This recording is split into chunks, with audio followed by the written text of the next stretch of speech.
um certo contexto, e depois a gente falar sobre a guerra e a ascensão do Hitler, do nazismo. Você nasce onde e como era a Hungria que você nasce? Como que estava? Eu nasci em 1938, na Hungria, em Budapeste.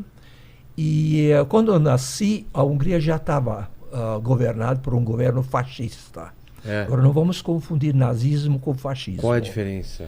A diferença é que, digamos, não existia aquela política e aquela religião, vamos chamar assim, racial que tinha na Alemanha. Certo? Na Alemanha, o judeu era considerado como um ser absolutamente inferior que tinha a ser extinto. Na Hungria eram fascistas, tinham números clausos sobre o qual Marx se refletiu, tinham guetos também já existiam, mas não era uma perseguição, digamos, violenta. De vez em quando havia pogroms, havia esses linchamentos, mas, digamos, era perfeitamente possível conviver com isso. Entendi. Certo? E as coisas começaram, digamos, devagarzinho. Os judeus não podiam ser soldados, tinham que fazer parte de brigadas de trabalho, que eram praticamente trabalho escravo, né?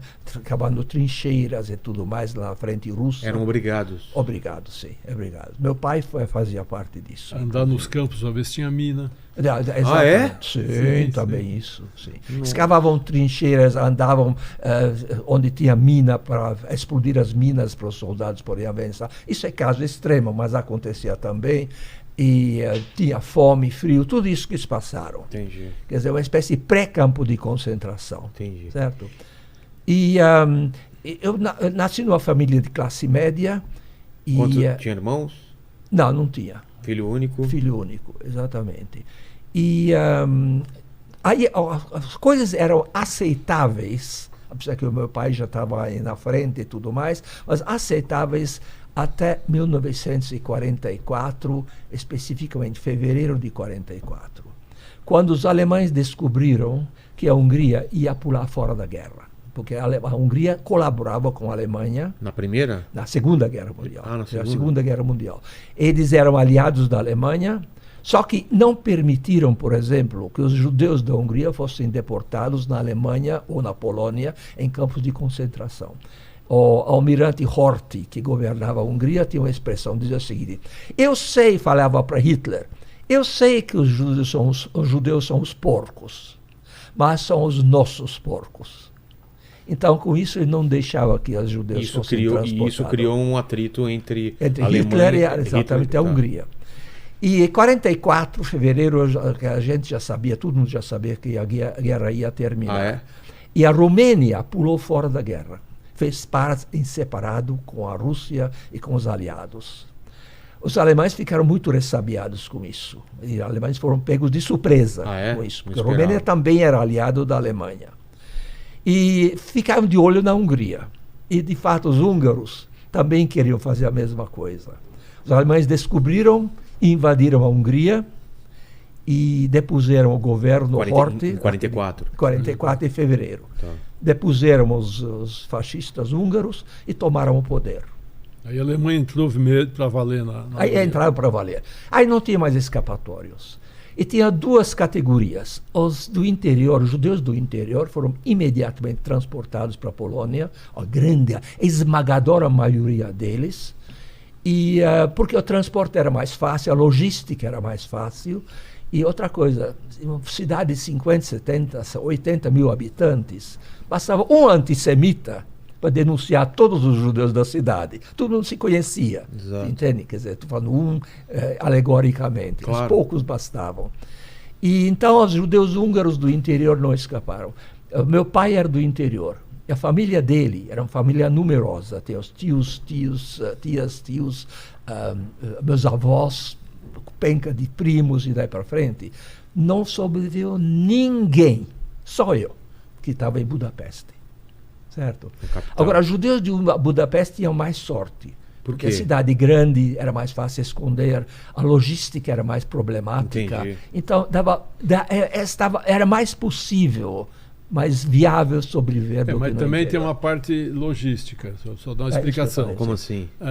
400, mais ou menos 400 mil judeus viviam em Budapeste ou perto. Os outros 400 mil que viviam no interior, como ele falou. Tá. Então, os 400 mil judeus do interior foram logo mandados para Auschwitz e mortos em 4 meses. Os trens chegavam, os judeus iam direto para a câmara de gás. 400 mil judeus foram mortos em 4 meses. 400 mil judeus húngaros foram mortos em 4 meses. Em Budapeste, eles estavam cercando os judeus, colocando em guetos escondidos, onde ele vai contar, que trabalho. seriam transportados depois. Sei. Não deu tempo porque a guerra acabou. Ah, tava na fila. Mas é claro, estávamos na fila. Nossa. Isso é questão de tempo apenas. Mas vocês tinham essa noção de que o relógio estava andando, ou vocês estavam tão dentro do problema que não conseguiam? Sabiam, por exemplo, dos 400 mil que tinham sido mortos, ou isso não chegava? Chegava a notícia, sim. Alguns acreditavam, outros não. Ah, é? Sabe como é? Porque não saía no jornal isso, né? Não tinha... Não, claro que não. Era como? Era boca a boca. Então, isso que ele fala... tinha gente que conseguiu e tinha gente que... tinha um gueto na Polônia. Certo. Os judeus estavam presos e iam aos poucos sendo transportados de trem para os campos de extermínio ou trabalhos forçados. Às vezes alguém conseguia fugir. Se ele ficasse no meio dos cristãos, ele seria preso de novo. Então ele fugia do vagão ou do campo e voltava para o gueto, para ficar entre eles. E ele falava, olha, a gente não pode entrar no trem porque estão matando a gente assim, assim, assim. Muitas pessoas, como ele diz assim, pô, esse cara está louco, não é possível. Outros queriam não acreditar. Entendi. Dizem que o próprio Oskar Schindler, do filme, esteve na Hungria e ele trouxe a notícia, um daqueles que trouxeram a notícia para a Hungria foi o Oskar Schindler. Não sei, eu não acompanhei isso, mas eu sei que esse rumor existia. Certo? Entendi. E, de qualquer forma, sabia-se para aqueles que queriam acreditar que isso não é mentira, enfim, facilitou a vida em termos psicológicos. O senhor estava com que idade? Eu estava com 7 anos. Nossa. Lembra bem, então? Não, 6 anos, desculpe. Tem uma memória boa com 6 anos? Não, meio não dublado, né? Meio, exatamente. Quer dizer, eu me lembro do fome, do frio e das perseguições, porque a gente sofria a própria carne, né?